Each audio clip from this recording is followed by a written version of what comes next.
Hello, my Cosmic Healing Tribe, and welcome to the Daily and Astrology Report for the weekend of September 5th and 6th, 2020. I am deep in the lab working on getting content out for you guys and being focused on a shift, especially with this Mars retrograde coming up. And I want to make sure that you guys have a really clear video content so that you can use this energy to your advantage. So let's get into today. So today we have the moon in Aries, and the moon is in Aries all day today. So all day we have this energy of being focused on our body, our brand, our image, the I am of the whole thing. And the moon is squaring the packed house of Capricorn. This is because the universe is calling our attention to this packed house of Capricorn and the retrograde planets of Jupiter, Pluto, and Saturn there, because they're going to be going direct soon. And we're not going to have this opportunity in the way that we've been in for several lifetimes, generations, quite frankly. And even for the individual planets, they'll never be together this way. And even their cycles were going to happen on a different time. We have a conjunction with Jupiter that's allowing us to review and rearrange our psychology, our philosophies, our ideas, our connection to the divine, and how we get to our long-term plans. Pluto retrograde, our subconscious, the unseen, the deep things that pull us, our relationship with power, our code of ethics when it comes to power. In Saturn, the Lord of time, how we arrange our time, how we become the authority figure in our own life so that we can create the institutions that we want to create. The three of them are never going to be in a meeting like this ever again. And so no matter how far you feel you have or haven't come over this retrograde period, I want to say work was done. And that is why this upcoming Mars retrograde is so important, because this upcoming Mars retrograde is going to let you go back and see, oh, I did do these things.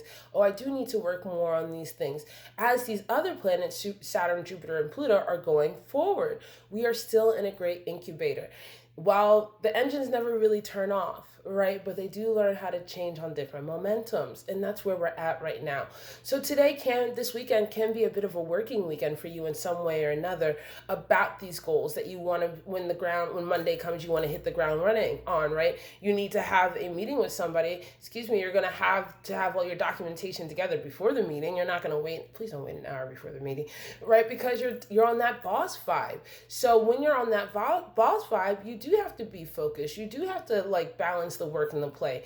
We do have a sextile with Neptune retrograde today, which is really good for reminding us that you don't have to, as you are rearranging and reconnecting yourself from old ideas, from old patterns, from old relationships, for things that even if they were proper at one time, you've elevated out, you've grown out of them, then to know the next direction, it's about going internally. It's about checking in with your spiritual compass, of saying, I am making my own map, so I'm going to speak to my spirit about it. And yes, having trusted counsel, especially if you're doing energy work, you do need a spiritual guide. There is a reason that in all traditions across the time-space continuum, people have spiritual guides in their culture, because the shadow is dark, because the Chiron, thank you, Padrino, Chiron can lead you to feel like you can't do it, right? Everybody needs a helping hand.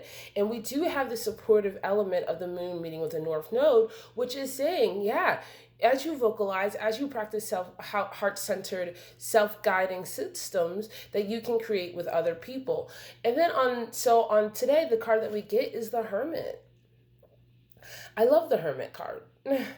Because this really is about you allowing yourself to follow your own light, to guide yourself in a direction that lights up your soul, that's in alignment with what you particularly are here to do. Listen, nobody else can define your relationship with the divine. And I practice and work with people of all different religious backgrounds and of different language, because at the end of the day, the spirit of truth is the spirit of truth.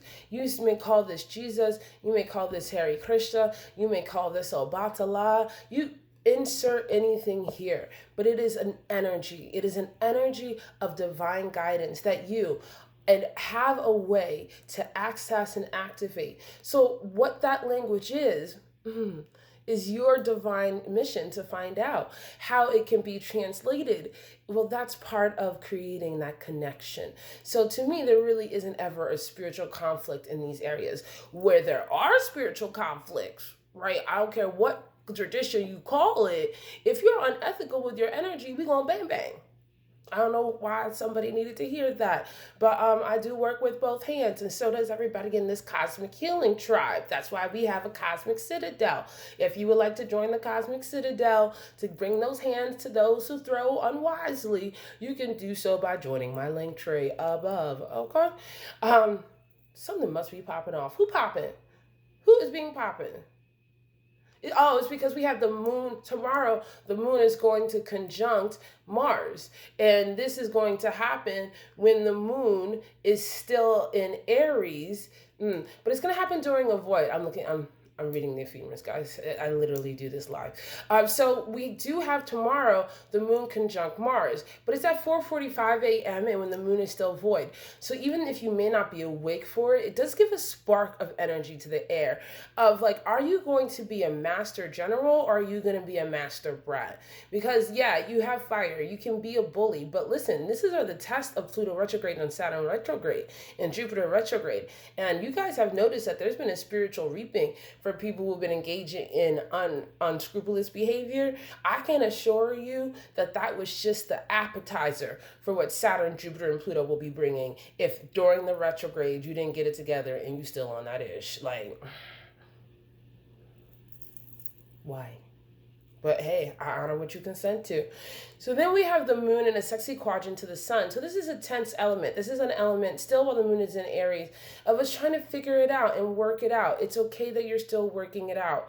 Then the moon moves into Taurus at 4:45 a.m. So then basically when we all wake up here on the in American time zone side, a hemisphere, then we start working this out. Now we're working into this Taurus moon of how am I going to get what I want? You're going to want to be in your body. Taurus is a Venus ruled sign, but so right now Venus is very focused on how to get more what she wants. So this is really a day where we are trying to bring into compatibility how we're going to work what we have, how we're going to enjoy what we have, be mindful of not being gluttonous, and seeking satisfaction with where you're at. We do have the moon squaring Venus, and this can be a tense aspect because it's like an awareness of what you do have and wanting to get more. So respond to this by making a plan. Respond to this by practicing gratitude and executing a plan to further what you already have. Learn how to use what you have well, and then you'll never be lost. You know what I'm saying? And then we have the moon in conjunction with Uranus. So this is a tense aspect. There is a tension in the air, especially with that conjunction to the moon with Mars early in the morning. So what was latent can suddenly be popped up. But this is for accountability, not for tantrums. Allow yourself to lean into what you have and even where you're not happy with something, and allow it to inspire you to make plans and to plot, plan, and strategize to get in a different way. And so with Uranus and Taurus, it's saying change how you move, right? Change how you view what you have, change how you apply what you have, upgrade. So the moon is also in biquintile with Mercury that has just moved into Libra. Actually, Mercury moved into Libra yesterday, on Saturday or today as I'm recording this. And so this brings Mercury in Libra is much more about wanting to find a compromise. Let me say this differently. Mercury in Libra, when used mindfully, is very good for creating and cultivating more nuanced alliances of co-creation. Of, okay, what do you want? What do I want? How do we get it? Use this Mercury in Libra transit in conjunction with the Mars in retrograde transit to really optimize your healing, to optimize the growth and the connection that can happen in your relationships with other people. Mercury is going to be in Libra until September 27th. But that's one of the videos I'm working on. And so then we also have the moon at 9:17 p.m. tomorrow on Sunday, having a semi-sextile with Chiron. And here's why. All of the ways that you have shown up with your work, it does make you feel better. It does make you have that sense of awareness of, oh, I can do this. I am empowered. I am a magician. I can transmute my energy. And life isn't happening to me. I'm starting to happen with life. And that is a beautiful place to be. Hence why the card of the day for tomorrow, the 6, is the Ace of Cups. Beautiful. Listen, when you are following your own light, in developing your own path, you see that you have your own cup. You don't need to engage in a power game. You don't need to engage in a false dichotomy of competition because you've got your own divine vessel. In fact, you are a divine vessel. And as you are processing your energy, connecting to the divine, then your vessel gets full. Your cup runneth over. Right? Ooh, and your cup runneth over. And surely blessings shall follow me all the days of my life. I did grow up a good Christian girl. Right? So, this is where we allow ourselves to give ourselves what we need. Notice that this whole weekend, there is a shift from that I expect you to give me what I need, and why aren't you giving me what I need? And really stepping into accountability, the accountability of a cosmic warrior, the accountability of a magic wand. I love you guys so much, and I will see you on Monday. Bye.